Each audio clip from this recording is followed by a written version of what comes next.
आमर पड़ोसी देश एक नूतन आह्वान आमको देइछंती। आमे केबे हेले अन्य राष्ट्र पई चिंता करूनथुलो। देश स्वाधीन हबा परठारो एई देश रे आमे हिंदू माने बंचिबो केमिति, आमर मठ मंदिर रो उद्धार हेबो केमिति, आमर नदीर सुरक्षा हेबो केमिति, एई कथा आमे चिंता करथुलो आम देश पई।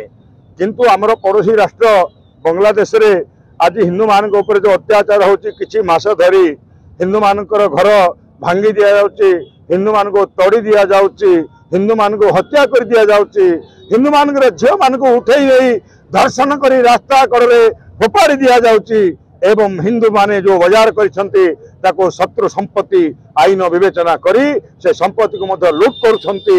एवं गत किछि दिन पूर्व इस्कन रो जो मठ अछि अंतरराष्ट्रीय कृष्ण भावना संघर पूज्य संत स्वामी चिन्मय कृष्ण दास को जो गिरफ करागला, यह आज भारत वर्ष रे प्रत्येक हिंदू मानक पई एक व्यथा आनिकी देइछि।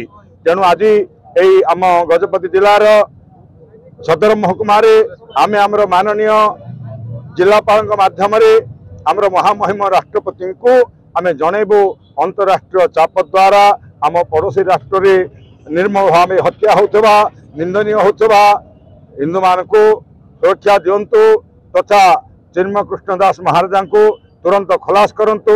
तांकर गोशाला भितर पशि गोमाता मान को जो निर्मम भाव हत्या करा दृश्य आज आम टीवी माध्यम मोबाइल माध्यम जो हूँ आम देखुचु, यह हृदय को बचित करुच्ची। तेणु तुरंत यार समाधान न कले आमर ये आंदोलन तीव्रतर हम। आम जो जपामाला परिवर्ते शास्त्र परिवर्ते आमको शस्त्र धरवाई आमर पड़ोसी राष्ट्र आह्वान न करू। यह राज्य सरकार कार्य।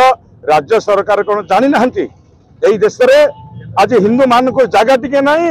अनेक रोहिंग्या मुसलमान केवल बांग्लादेशी नुहंती, म्यांमार रो अनेक बांग्लादेशी आसी आमर आम गाँ गंडारे व्यवसाय करी आमर अर्थनीति उपरे दाऊ साजिबा संगे संगे आज आमर झील मान उठे नहीं दौरान, गाई गोरु काटी दौरान, छेली काटी दौरान। तेणु आम कहूँ बांग्लादेशी मान को चिन्हट करंतु, तुरंत हटातु, धर्मांतरण बंद करंतु, गोचारण बंद करंतु। आमे शांति प्रिय, आमे अशांति नुह। आमको शांति रक्षा शांति रही आमको शांति सोया आम सरकार माने हूँ केंद्र सरकार हूँ राज्य सरकार आम कथा को बुझंतु।